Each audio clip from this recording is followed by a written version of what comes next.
well, it absolutely dominated last Super Week. EU. In EU, less so in North America. Yeah, North America, haven't quite got grasp of that one yet. Apart from High, of course. He definitely seems to have. And Bjergsen. Let's go there, but he's European. Vi is the final ban out, so that is going to be taken away from Aranea. So this actually opens up the jungle path, really, for a whole new array of champions, because that's 3 junglers, technically 4, because Gragas has also been played jungle by Aranea. I'd like to see how they actually go with these jungle, which champion they want to play, because we may see a little bit of resurgence in Amumu, and the reason for that, all of the jungle items and the Spirit Stone now give HP and mana back for, damage dealt. It's a small tweak that just opens up the jungle pool to a little bit of a wider array of champions, and I'd like to see how it goes. I think, Amumu's been one that was very popular during the last few months in EU, and it wouldn't surprise me to see it picked up here. More likely on the side of Alliance, I think, than Millenium, basically because I don't think it's Aranea's kind of bread and butter champ. So Annie was locked in there. We talked about it. It was banned 11 times last week. Has a great win ratio, so that's been picked up there straight away. Lucian and Leona being taken away for tabs and Nif on support. So interesting change this time around. We did see tabs on Caitlyn a number of times last year. Didn't work out so well for him last week. I'm very excited to see, first of all, the transition to the newer AD carries, like you've already mentioned. Yeah. Tabs moving away from Caitlyn because she is outclassed by Lucian and Jinx. You can see we've already highlighted Annie and Leona are locked in, Jinx, Lucian are locked in, exactly like we've been talking about all day long. And the Pantheon is a great pick because it forces Alliance to say, is that in the jungle or is it in the mid lane? Yeah. Last week we seen Rocket running it in the mid lane and it worked out fantastically for Overpower. We've seen it run in the jungle a couple of times, actually in North America, more so than here. Hercubot actually ran it for SK Gaming last year in the summer split, and it suits Aranea's playstyle. So now Alliance have to make an educated decision about which direction they want to go. Well, has Froggen changed his pace? That's what we're wondering. Or this could, of course, be Shook, because Shook's played this. It was last Super Week, actually, he played it in the jungle. So see whether Kha'Zix does get locked in. I'm almost certain that's going to be Shook in jungle, but yeah. Froggen could have changed his ways. He could have. But I think the trend of EU red teams leaving their mid pick to last pick, I think is going to be stronger. And I also think the fact that Renekton as a bruiser is very strong in the top right now because, Shyvana's been hit a little bit and he can sort of deal with Mundo in the early game, get a little bit of an advantage and try to stay even. Wicked being on Renekton is already a strong sign because he is stronger on that champion. He can have an impact in the game. So I like what I'm seeing from Alliance, but it is going to require coordination in team fights. And I highlight this because they struggled with this last week. They're going to make sure that Renekton and Kha'Zix jump on the right target, that Leona ults. And if they're not there to defend together, there's not a lot of synergy with that Leona ultimate and stuns not there. Well, you saw it there. LeBlanc has been picked. Actually was played well by Kurt last week. Probably the only person, I think, in the European LCS that actually did well on LeBlanc last week. And now we do see Shen once again. So has played Shen last week. Worked out very well for him. So it's going to be a Shen versus Renekton potential 2v1 switch here. Potential 2v1, potentially not because of the tower changes. Of course. Because now, of course, your middle and top lane turrets have that 20 damage reduction from champion basic attack. So if we are going to see a 2v1 swap, there's the potential of it being at the detriment of, the lanes being pushed down. The bonus armor that was applied prior is no longer there. So technically the towers only last a minute or two longer.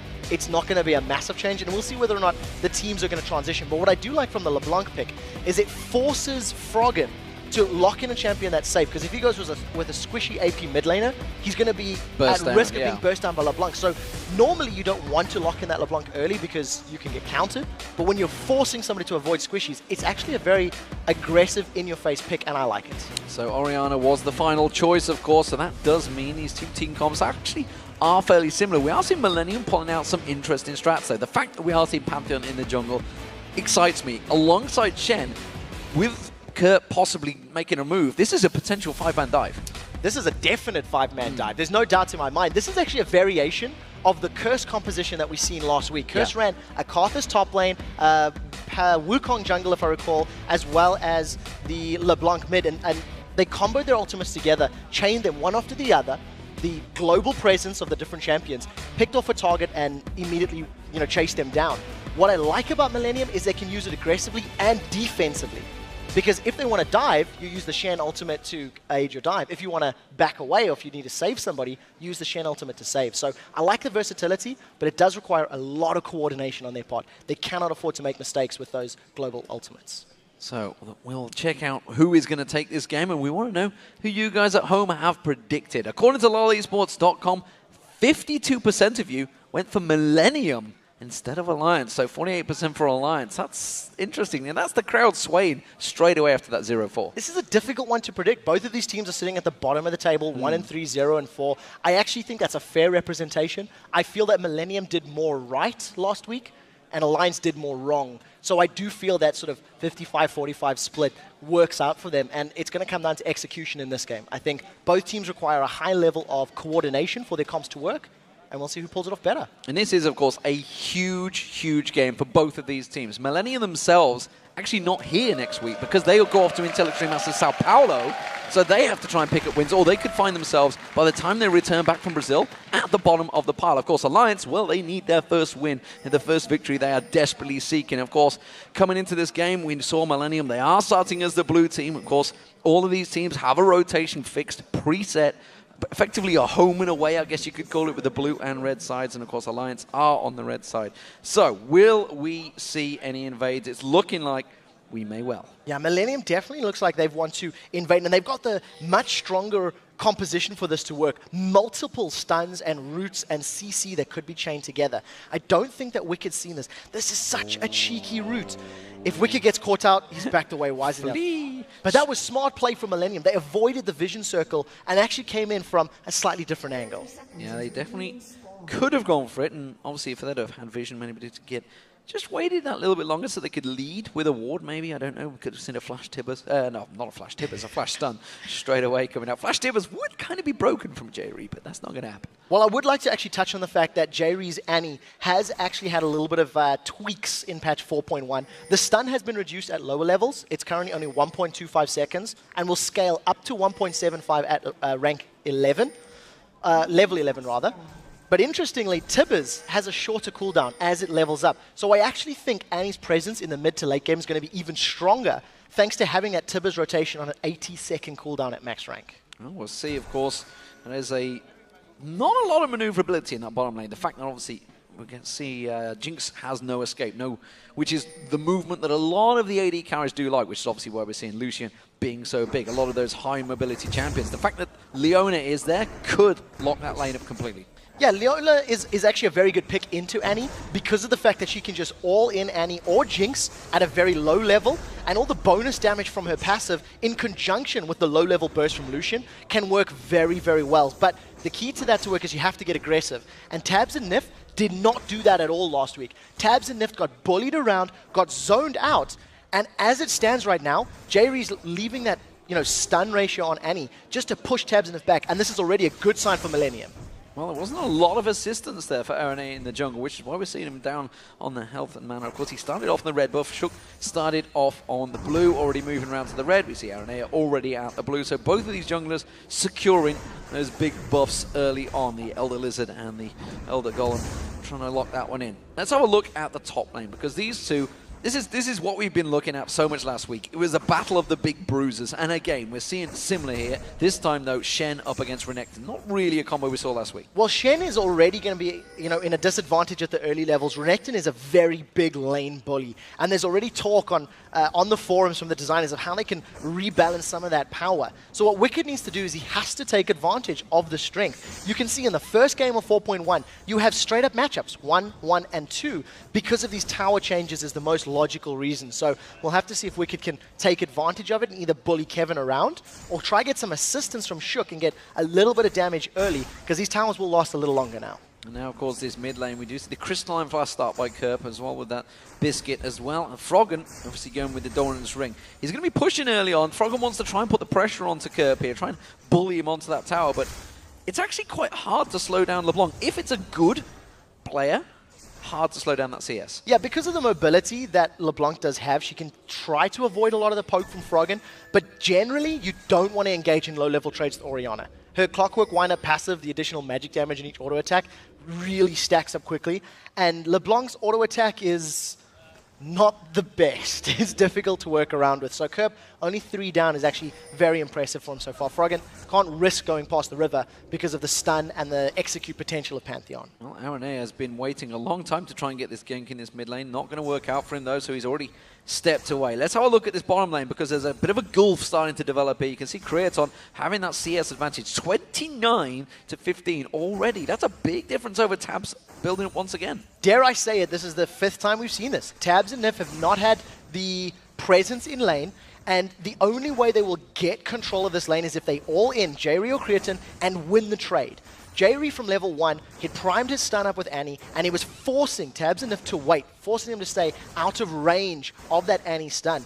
And until they either get some help or they go, you know, all in, this is just going to continue, and you'll see Creaton pulling ahead in CS. Yeah, and you can see Tabs there having to do the auto attack, something you almost always learn before you even hit level 30. Is like, don't keep auto attacking, just go for the last hits. He's trying to keep them off that tower, of course, because we're in 4.1. Those bottom towers, they have no bonuses anymore. Yeah, without having the bonus armor that we've seen in 3.15, we were speaking to Deficio a little bit, and he was actually saying that he reckons if you back at the wrong time or you give up too much damage early on these towers in the bottom lanes, they could actually fall quicker. They could be the focus of the first tower for teams. And we'll see if it works out. As it stands, Creaton is quite happy to be farming and quite happy to just push Tabs and Nif behind, although it is only 8 CS right now. It is only 8 CS, of course. There's just ebb and flow going back and forth. Aranea has been searching for one of these ganks early on. He's been trying to hunt around that mid lane, didn't get it. Now you can see him down that bottom, still not looking like he's going to get it. He's getting a lot closer this time around, though. Yeah, his timing is great because Tabs and Nif are gesturing as though they want to go all in. Look at how deep Nif is in the lane. You can also see Shook responding. They've gone on Nif. They're going to try and go on towards Nif, but I don't think they can get it. They do get the stun on towards Tabs, immediately reacted. Nif goes straight in. Look at the damage quickly towards Aranea. The Ignite will take him down. It's Nif with first blood. Brilliant play. Nif calling, go in on Aranea. Pantheon is so squishy early. The Flame Chompers have also had a little bit of a change. And now Kerp on Froggen, they should be okay. Shockwave, don't think there's enough mana for Froggen. No, you can see Kerp actually was the one that went for it, and Froggen quickly turning that back on its head. Shook also taking a look towards the mid lane now. He was actually able to go towards the middle, but they put the ward there. Yeah, Shook definitely wants to come in. He's going to leap in. He's going to leap. Can he get the damage? No, he can't. He does manage to get the claw and the void spikes onto Kurt, but he's going to knock him away. Straight back down that bottom lane. We see Tabs getting locked up. The stun comes in. Nif interrupting, trying to get into the face of J-Ree. And this is actually a very hot lane now. Yeah, very well played by Alliance in that initial sort of counter gank, as it were. Shook is placing a good ward now to know when Aranea is going to go for his red. But, you know, I just want to quickly touch those Flame Chompers. The reaction time is a little bit longer than it was previously, which is why you could actually see Tabs and Nif getting away from the stun chain, which wasn't optimized between Pantheon and Annie. They stack their durations, and they could have held Tabs in place a little bit longer there.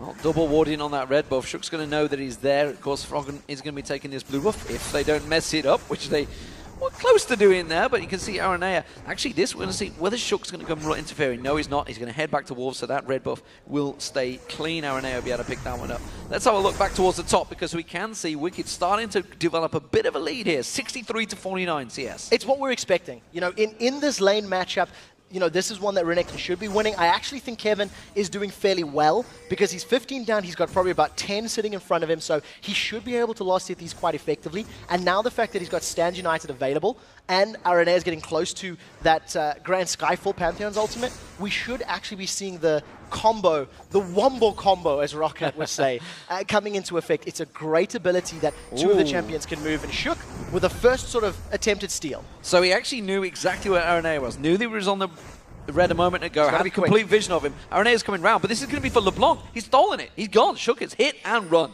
And very good play by Wicked. He'd actually moved to the tri-bush to prevent Kevin moving from lane. So Renekton would have been able to interrupt Shen and prevented any sort of interference in that steal. That's actually the first coordinated steal, I think I would say, between Shook and Wicked. And it is a very good sign in these early stages. Shook with an extra buff. He's going to get a little bit extra XP, but no real gank attempts from Shook just yet. Little presence in mid, but not the strongest. Yeah, and it just shows you how far ahead these guys are thinking, how far they're setting it up. Of course, that ward was placed a good 2-3 minutes before that action even began, because the ward's already worn off now down the bottom lane there. So nice play from Shook. Shook starting to get into this, and of course we hyped him up quite heavily. Oh, look at Aranea waiting. He's got his Grand Skyfall now, so we're going to see whether he's going to go for it. He's jumping on Froggen. Can he land the stun? No, Froggen immediately getting away. He does get the stun. Is the burst? No, because the flash gets him straight out. So well played by Froggen to at least realize that he was under threat. I think Kerp was way too far behind. They needed to make that a little bit more coordinated for it to work. And I think half a good attempt. Maybe timing was what cost that one for Millenium. So CS is still in favor of Kraton down this bottom lane, 81-69. Of course, Tabs will swing that back a little. Oh, they missed the Siege Minion there. That's not so good for Tabs. That's going to fall in behind in gold. Of course, we do see the item-wise. He went for the Phage early on, whereas a BF sword coming out straight up for Kraton. The biggest difference between this bottom lane, I actually think, is in the supports. Nif having that Sight Stone already completed, plus his Door and Shield, he's further ahead than J-Ree. And in these all-ins, he's going to have the vision to play within the river. You can see how much better the Alliance Ring of Sight is, and he's going to have additional HP to work with. So I really like that. They have caught Froggen, but Shook is coming in from behind. Oh, but he gets spotted out by the ward. He might jump towards Kerp. No, it's just going to keep him at bay, and Froggen's going to keep that CS pushing. Looks like Shook's going to go for the invade Pantheon. Aranea has backed off, but again, Shook is all over Aranea's jungle. Yeah, Shook is expending a lot of his gold on wards, and he's roaming around the map. I mean, that's the second time we've seen him invading the red. We've seen multiple wards up on the blue side of Millenium. It is helping Alliance develop this lead. They're 1,600, 400 gold ahead. You can see a CS lead for both Wicked and Froggen, and it's a good position. And Shook, once again, he's looking for a gank on this bottom lane. Solar Flare is available for Nif, and that's where I think they're going to open up with it.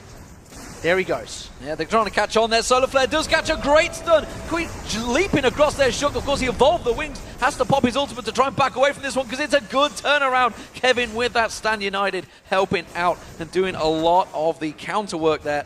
And it's going to be 50 gold still for Tabs, though, because Tibbers goes down. It's a big gold. That's exactly what we talked about in Picks and Bans, how Millenium's composition can be used both aggressively and defensively. What's very important for Alliance, though, Stand United's down. So once these lanes reset and champions go back to their original homes, as it were, they can just repeat that combo, land the Solar Flare, get the culling down, and I think Alliance should be able to start getting a control of that bottom lane. At 12 minutes, for only a couple hundred HP to be taken off this tower, you can already see what an impact this damage reduction is having in the metagame. Yeah, it means he can run away from it. I'm surprised, actually, Wicked didn't maybe go with Teleport to just follow Kevin. Every time he would use that Stand United, go back down there with him. Maybe just feeling that split push maybe isn't required. And obviously, Wicked's not really one of those players, but it does look like Dragon is being set up here. So with Dragon being started off here by Alliance, they actually have the numbers advantage. They know there's no Stand United. You can see Shen's left the lane. So Alliance are going to secure the first Dragon of the game here, unless Aranea gets a good steal. But this was such intelligent decision-making. They knew the ultimate wasn't there. They knew they had a numbers advantage, and that was a very easy pickup for Alliance. So maybe we're starting to see the first signs for Alliance. Of course, they have a 2,000 gold advantage. They have taken the first Dragon of the game. Of course, you saw the stats. They only took, what, 3 of 13 in the first 3 games. The other game, of course, was with Fnatic, where they did have the advantages, but they were losing towers. This time around, they are still pressured on that bottom lane, but all the other lanes are looking good so far for Alliance. I would dare say the fact that they've got that BF Sword and Phage is going to help out. And Deficio, you are a wise man. It's almost as if you played this game at a pro level. Well, if they hit the tower, of course. I think they're just trying to deny the CS as much as possible. As much as they could. Get the entire wave down. And as Deficio mentioned, Tabs and Nif, they backed away maybe a little early, and it actually cost them a tower. That was basically one wave and a BF Sword Vamp Scepter. So good play by Millenium to at least, reply, getting their first objective of the game, and that was the tower in this case. And of course, we'll see whether it's Seesaw straight back, because Kraton is backing off here, which means we may see Tabs and Nif pushing down. They have good vision of the bottom lane, so there's no reason why they should go straight in there. J-Ree actually the only man sticking around. They have the Tri-Bush warded, they have the River warded. They may just push for this. Yeah, I think if Tabs and Nif push down the bottom lane, Aranea is going to need to respond to defend the tower. Although Jinx is on his way back, Kraton should get there hopefully in time. Tab's not necessarily fast pushing super quickly. Kerp has attempted to roam a little bit, but at the moment, he's just getting jumped on. He's found Shook. He has found Shook. Shook's in all sorts of trouble. He's just getting burst down by Kerp there. One more hit will do it. Kerp takes that one without any problems. That was just too easy. Shook a little unfortunate to walk into Kerp's roam, and Kerp just pops him. That's part of the reason that LeBlanc is, so popular right now with these squishier champions that we're seeing in other roles. She has more targets to just insta-give down. And as long as Kerp's in the right place at the right time, like you said, most impressive LeBlanc from last week. Deathbush lives up to his name and takes another victim. All square, 1 kill apiece, and at the moment, looking like Froggen may be the focus. Yeah, Froggen's going to get caught by the Skyfall. Skyfall's going to jump in. He should be able to get a stun. No, Flash immediately burned by Froggen. Knew the damage. Didn't want to get caught out by that quick burst. And there's two reasons that RNA keeps focusing the mid lane. Froggen already has a 37 CS lead over Kerp, and if Froggen doesn't have his flash available, he cannot afford to keep Kerp playing defensively. He cannot afford to push the lane and wave clear. So this is actually trying to get Kerp more relevant and trying to get Kerp back into the game. So I like the decision making, but what it means is Kevin is going to fall further behind and most likely Creatine and J-Ree if they get caught by this Tabs Nif burst.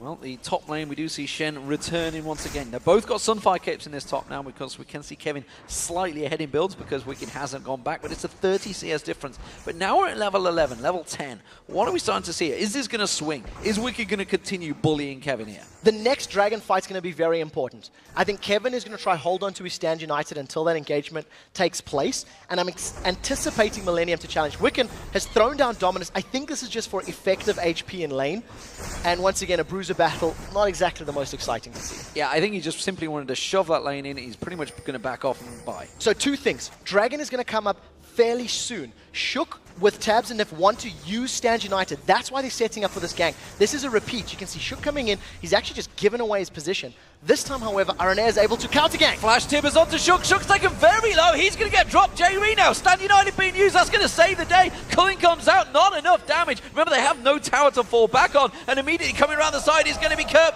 One more hit on towards Nif. You see Kevin coming in. They feed it across to him. They can finish off on towards Tabs now. Tabs running for his life into the bush there. Backs off. That's going to be get away, but that's another 2 for 0 for Millenium. And, well, what a great victory. Very good indeed. Not only did they manage to get the kills, Kevin interrupted Nif from getting away. Nif tried to land the Zenith Blade onto Kerp, and a brilliant taunt just caught him at max range. The rest of Millenium are sticking on this bottom tower, and RNA is caught out. The Ignite's going to be enough to take him down. Froggen will get the revenge kill, and the mid lane tower is actually taken very low, but look at that. Millenium just hammer down that inner turret in seconds. Yeah, if Froggen had stuck around on this next wave, he may be able to get the mid tower, but very well played by Wicked. He's replied up in the top. The fact that Kevin has spent a fair chunk of his time out of this lane has allowed Wicked to take it down, and he's just sticking in this lane trying to extend this gold lead. I think Wicked's going to play the split push game with his Renekton. Well, Spirit Visage being built up by him, he did of course back off, and as he mentioned, towers falling all over the map right now. Still a 2,000 gold advantage, Dragon up in 1 minute, but we see Shook jumping on towards J-Ree, already used that stun. He's going to have to use that ultimate to try and close that gap, but again, hasn't got the pace. Already used his leap to get into it, possibly a mistake from Shook. Just not enough burst, really, to shut down J-Ree. He does have a fair amount of effective HP, and it worked out in his favor. Kerp's gone on Froggen. Froggen's going to be in trouble. He's got no flash available. He's going to get locked up. Quick Grand Skyfall from RNA. He takes the kill. So very well played by Millenium once again. It's just constant focus on Froggen. They're trying to throw him off his game a little bit. A little bit of a battle for the whites, which Kevin wins. And I think RNA, Kerp, and maybe the rest of Millenium realizing that Froggen struggled last week, and I think they're trying to push him on the back foot, trying to make him tilt a little bit in this game, and that's the first time it's worked out of 3 attempts. And the thing is, for Alliance, Froggen is the main shot caller. He's the captain of the team, so if he's starting to go on tilt, is he going to have the confidence, the discipline to focus on what is happening? Even better, well, what Alliance are doing. 20 seconds until Dragon's up. Wickets come down. There's no Stand United. There's no Grand Skyfall. Alliance are going to have the advantage in the Dragon fight that could happen because they've got a better position, a better grouping. The question is, how will they play this one out? Because if they hesitate, if Millenium challenge, I think Alliance need to all in to get a kill or rush this down very quickly. Kevin's going to be here very late. And Alliance, they're dilly-dallying way too much. They're wasting time. Yeah, they were scared. They lost the ping ward. They had no vision in the bush just above. Now already you see Kevin down there. And they can actually keep the focus. Look at the position they've got. They can keep pushing the middle tower, which is what Kevin's doing. Fantastic stuff. And again, this is the shot call, and this is the discipline that Alliance were lacking in week 1. Somebody needs to pull the trigger now. Now that Millenium have the advantageous position on Dragon, Alliance either need to win a fight or they need to give up the Dragon. They cannot try to do both. Dragon's been started by Millenium, and I think the Solar Flare from Nif or a Flash Tibbers from J-Ree, there's no actual flash available, so J-Ree's position is going to be very, very key. Now Millenium have decided they want blue buff. It's just this little chess game of who's going to get what. Well, they're trying to steal it away. They do get it. It's Creaton that ended up with that blue buff, and now Alliance with them all stacked up. It's sitting like a juicy target. J-Ree with that stun locked and loaded. Going to be tanking out. The Dragon's been pulled out here. Alliance are going for it. Yeah, I think Alliance need to start with a Solar Flare. If Millenium group for a couple more hits, that's got to be the go signal. They're waiting for Dragon to get lower before they engage, and they will open up with that Solar Flare. Millenium, they're too scared. They're backing away. There's the Solar Flare. There's going to be Solar Flares. Kraton, they lock on towards it. It's going to be Nif and Wicked diving on towards him. Has to use that barrier. Shook jumps on. Stan United, look at the giant shield. It offers straight away. And now Froggen, he has to back out there because we saw Kirk diving on towards him. Wicked being that big shield in the front. They're going to try and turn this one around. Oh, Nif not landing that stun. That could be critical. And everybody having to step away. Grand Skyfall coming out the backside. Froggen's going to have to run away from this one. Quickly pulls that defensive ball and runs for his life. Still no Dragon picked up. Millenium is sticking around. Yeah, they traded 1-for-1. Mid laner for jungler, and I think a little bit sloppy. You could call out specifics. Dragon's been started, and Alliance are not giving this one up. They don't want to let it go. Nif doesn't get the Zenith Blade. Zenith Blade missing means they will back away. We can see the quick cork being popped by Kraton. And that surely means everyone will step off. Of course, the two people that died, which was Kerp and Shook, have both respawned. They're both heading back to this dragon fight. Yeah, and both of them are players that have to jump in and get in your face. So I think both teams played that fairly well. Now that there's full HP members from Alliance here, Millenium need to give this one up. I think Aranea may want to try steal. He's got his flash almost available. No, it's going to be taken. I think that's a smart call from Millenium not to challenge when they were forced backwards. Alliance take it. Kerp looking to try and get a quick burst onto Froggen. Does get the ignite down. Didn't land the leash. That's not going to be enough. Pulls the defensive ball. He should be safe. Yes, he is. Walks away with about 100 hit points. Froggen once again surviving the damage from Kerp thanks to his flash. His flash prevented those ethereal chains from landing. That would have been the damage that killed him. And that was a great play by Alliance. You know, they did the dance, and you could actually see both teams who were tentative and nervous around that dragon. They didn't want to go in. They didn't want to mess up so badly. They managed to get away from it. This is actually a replay of the fight, and you have to give props to Wicked and Nif. They zoned out so many members of Millenium and almost got Creatine down.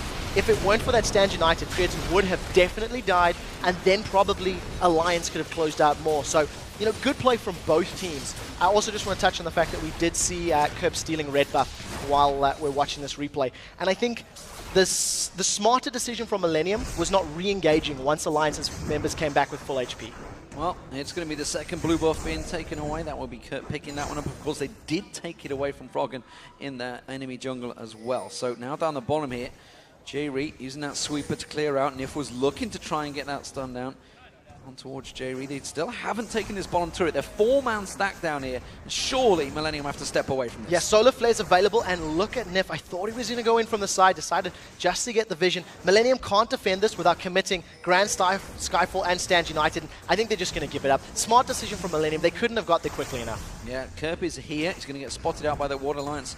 Going to be well aware that he's going to be potentially close to that tri-bush. They were setting up to maybe hope that Kerp made a mistake. Not going to happen. So top lane, two big bullies going on, still back and forward. It's actually only a 20 CS difference right now because you can see Kevin with that Sunfire Cape is starting to claw it back a little. This time he has Stand United available if Millenium were to chase. Yeah, and I really just want to touch on the two items quickly for these top laners. The Spirit Visage has 10% less cooldown reduction in this patch, and the Sunfire Cape has had its damage lowered at the lower levels. As opposed to just being 40 flat, it's now 25 plus relative character level. And it's just a little string. Oh, that's an all-in! Flash Timbers, Grand Skyfall, everything onto Froggen. Froggen taken so low, but he steps away. The Wolf may be enough. The Wolf takes him down at the back there. The culling coming out, not really landing. And now Tabs is in trouble. He has to flash away. Kevin continued to chase. He's going to have that stun up available. Dominus is going to run out in a moment. Wicked's in trouble. He gets locked up. He's going to go down. Not enough he can do about it. Aranea lives as well. Ignite Ticket will take him down, but it's a minimal victory. And it's going to be a Millenium pushing through and taking the tower. 2 for 1, and look at those HP bars from Millenium. They have so much to work with right now. They should be able to get both of these mid turrets before backing away. Alliance are trying desperately to heal off, and that was just the power of their composition. Grand Skyfall plus Stand United allowed them to just jump on Alliance, catching me completely off guard. I had no idea that was going to happen. You just look at the combo completely. Great play from Kerp, jumping in from the side and forcing Froggen backwards. The Wolf, I think, was being done by Wicked. That actually killed him. That last auto attack was just enough. And very good play from Millenium to chase down the members of Alliance to eventually close out multiple kills. So it was a great fight for Millenium, and that actually puts them in the lead now. You can see gold-wise, still behind, but 7-4 in kills, 4-3 in towers. Objectives are what count, and honestly, 1,000 gold at this stage, not as big a difference as it would be, say, in the 10-minute stage. So 24 minutes in, it's starting to look very good for Millenium. Their team play seems to be working. And let's have a quick grasp across the items, because they're starting to develop all manner of... Interestingly, a Hex Drinker here from RNA. He's scared of the magic damage burst from only Froggen. It's a little bit of a unique pick. We'll see if he gets some additional, effective HP, maybe upgrading to the Maw of Malmortius. But the one thing that I want to touch on that fight really quickly is that Alliance had done a great job up till that point of baiting out the Skyfall and the Stand United. And I think they maybe just forgot about it a little bit or mistimed it, because it's uncharacteristic to how the rest have played. Kerp, I think he's just trying to zone here. He could go no, in. He isn't. He's not zoning because he's got the support of his team. Solar Flare having to be used. The Culling coming out. Nif does get taken down. Needs the Ignite from RNA once again, but he's going to get chased. RNA will get taken down. Quick turn. Shockwave pulls in J-Ree and Kerp. Kerp goes down. J-Ree goes down. Jump across from Shook. Doesn't quite land the claws. He's going to chase on towards Kerp. Which one will he go for? Will it be the right one? He is going to get stunned up, locked up, and it is going to be Kerp dashing away. Shook's going to have the jump once again. Here comes Wicked. We do see Wicked coming around the side. Good stun once again. Shook's going to have another lead. Look at that. He got the slice stun. And Dice doesn't get the stun down, but the lead comes out from Shook. The claws are in there. They get another kill. A 3-4-1 exchange. That's a mistake from Kerp. Kerp should have just zoned. He managed to jump in there, and yes, he got a kill, but that wasn't going to be enough. Alliance were able to respond. They were too close. I think Millenium got a little bit greedy on that play. It's allowed Alliance to get, further ahead. They've had the gold lead for a while, and they're going to go for Baron. Baron's getting dropped. Super Mega Death Rocket is available from Creatin if he wants to try steal. He's deciding against it right now. And Alliance now, 3,000 gold lead plus Baron, they're in the leads. Finally, it's looking good for Alliance. Can they take their first victory? 0-4 in week 1. The Super Week, this super team thrown together, superstars, all hand-picked by Froggen, was struggled so hard in week 1. But up against Millenium, maybe they're going to turn it around. Ironically, they would tie with Millenium at 1-4 apiece if they were to take victory here. Yeah, but they are still a little while away. It was at this period of the game that Alliance really showed all the cracks in their gameplay last week. They tended to get ahead early. This time, however, we're seeing coordinated plays. They're challenging for dragons. They're responding to towers. And what I really like about Alliance's play right now, dragons available. They've got good vision. They have an informed decision where Millenium are. And they've picked another dragon up completely uncontested here, extending that gold lead to roughly 5,000 gold right now. They are still behind on towers, though. We did just see Kurt shoving on towards that top lane turret once again, getting some damage down on towards it. Wicked is heading up there. So while they have this Baron buff, not really doing a great deal with it. They're simply stopping, blocking off all those lanes. They're probably going to have around about 2-minute gap. You can see it's just under the 3-minute marker right now to actually choose one of those inner turrets to go for. But honestly, I don't see them in a position to do that. They need to be a little careful, because if they do commit to a tower, they need to make sure they don't get jumped on or flanked by the Pantheon ultimate and the burst of the LeBlanc. And the key to that is going to be even more warding. They need to use those sweeper lenses that they've got, 3 of them for the time being, clearing out all of the wards that Millenium have placed down, and then setting up their own ring of wards. Well, we just saw 4 members of Alliance pushing through that middle lane. It is going to be 5 members now, and a Millenium had backed off actually briefly. But they are all 5 members defending this one. Taps gets a couple of shots on towards the turret, but that is all it's going to be, as they have to stand and wait for that conga line of minions to come back in there, quickly being blocked off. RNA, Kerp, everyone throwing everything at that minion line to make sure they get clean of it, but it is going to be the inner turret for Alliance. Millenium don't necessarily want to fight while Baron's there, but they have to pick a fight if Alliance get to the inhibitor turret. They're starting to fall very, very far behind in gold, which would mean the power of that all-in of LeBlanc, Pantheon, Shen is going to be mitigated by the sheer defensive statistics that Alliance could start to generate. If Alliance wanted to defend, oh, that's a lot of damage. They can't do it now. They can't do it. The Mimic was pulled out from Kerp. He's passive there, has to back straight away from that one. And well, are they going to keep on pushing through here? They know that the mid lane is not going to be there. It's going to be a 4v5. They've got a small window of opportunity here. I don't think Millenium are going to be able to jump on them just yet, because of the fact that they need to basically flank with that Pantheon and LeBlanc. When they're defending on this area of the map, it has to be like a flash Tibbers. Decent damage, but the chain didn't land, so you didn't get that secondary proc of Sigil, and you actually see Tabs just gets away. Still unkilled, Much better performance from Tabs and Nif in the mid-game in their 5th game here in the LCS. Solid performance, but again, Millenium have that decision to make. There's a big conga line of minions all coming in. Grand Skyfall coming out, they're going to go for it. Who are they going to be focusing on? Looks like it's going to be Wicked, not really the target they should be looking towards. The Culling coming out, and quickly Millenium have to step away from that one. The regen of Baron working out well. The Chomper's getting thrown down, and it's going to be the 3rd inner turret for Alliance with this Baron buff. Yeah, the flash tippers from J-Ree had 0 impact there. He only managed to catch Wicked. RNA landed from the Pantheon ultimate and walked away. Shockwave is still up here for Froggen and Alliance. They're keeping the siege on. Creatin's doing the best he can to defend by killing the minions, but it's not enough. Well, they've taken half the hit points off that turret already. There's top and minion middle lane all being pushed in. Wicked tanking out that turret. Kerp once again taking a burst of damage. Takes a yet more damage from Tabs. Has to back away. It's a 4v5 brief defense on the tower. Now tower is most likely going to go down once these minions arrive. Alliance is sticking around. Now remember, Shockwave is still there. If Millenium group up, Alliance can drop them down. And again, just an evolution of the Alliance gameplay. They take the tower. They don't have Baron. They don't want to fight a 5v5, so they back away. I really like this play. Clean decision-making seems to finally be working for Alliance there. The moment the Baron buff was about to finish, they stepped away because they knew Millenium would just go straight for it. So Millenium, they're on cleanup duty now. They have an exposed inhibitor down that bottom lane. All the middle and top lane have to be pushed out, and that's exactly what Creaton's doing. And that was brilliant usage of that Baron buff. They secured themselves 4 towers. They basically got a couple ultimates down from Millenium as well. And they've backed away, spent their money, increased their item pickups. And what you're noticing between RNA and Shook is this is just all-out damage. Last Whisper, as well as the Elder Lizard, as well as a Hex Drinker completed for Shook. He really wants to get the reset and carry on causing havoc in the back line.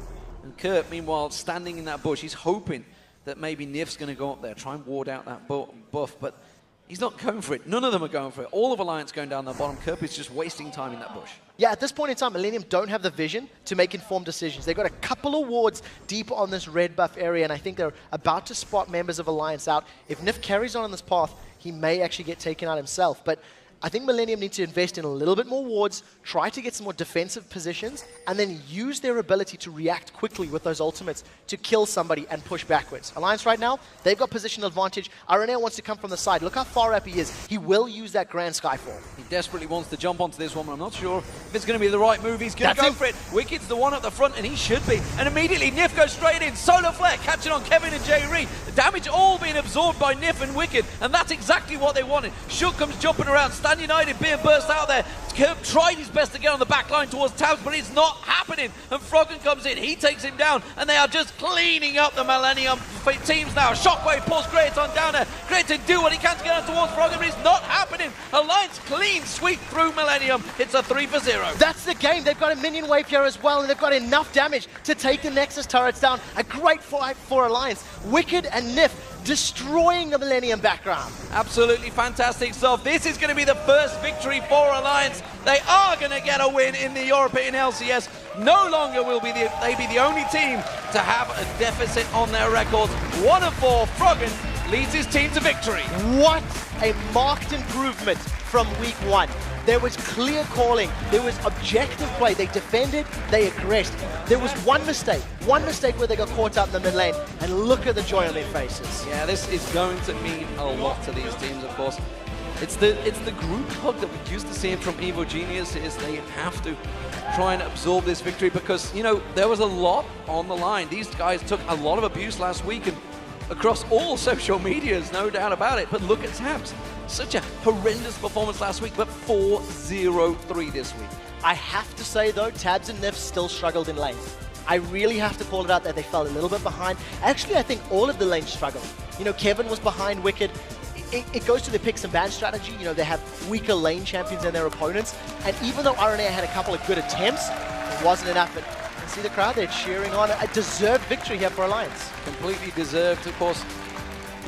With a match like that, there was a lot of decision-making that had to happen throughout that game. And of course, Alliance, we called them out on it at the start of the show and throughout, obviously, last week as well. What really was the biggest moment in that game? What stood out to you the most? I actually think the mistake that Alliance made is the thing that I take away from this. Where they were pushing down the mid lane, they maybe forgot about the Grand Skyfall and the Stand United. I think it's the only criticism I can make. It was a great play by Millenium. Curb flanked perfectly. Grand Skyfall landed. They chased down Alliance well. It was a good play for Millenium, a bad one for Alliance, and I think they can learn from that one. And, you know, talking about the plays, for you guys at home, we're actually doing a thing at the moment, hashtag LCS big plays. Just tweet at LOL Esports, use that hashtag, and we might use those cool plays and some special features. I mean, for me, it was all about the positional advantages. Alliance seemed to work it wonderfully. They planned so far ahead, 2-3 minutes ahead, every time they wanted to go for the objectives. Of course, the blue steal early on. You think of the bottom tower. You think of the pressure they put around the two towers, forced Kevin to go down bottom. Suddenly, free dragon. You know what I love is during the laning phase, shook ganks were used to get stands united. Once that stand united was down, they backed off, healed, regrouped, and said, hey, now let's go for dragon. And they did that twice. It was something, like, it was very clear that Alliance had thought about this. They'd internalized the composition that was being run by Millenium, and they said, hey, we know how to play against this. So very, very well played, especially when you consider that sort of Pantheon, Shen combo is not something you see frequently. You know, that's a fairly unique kind of comp, and Alliance reacted well to it. Well, it is time to take a quick break, and when we return, Shox will be speaking with Froggen from Alliance. We'll finally get to hear from him and find out why.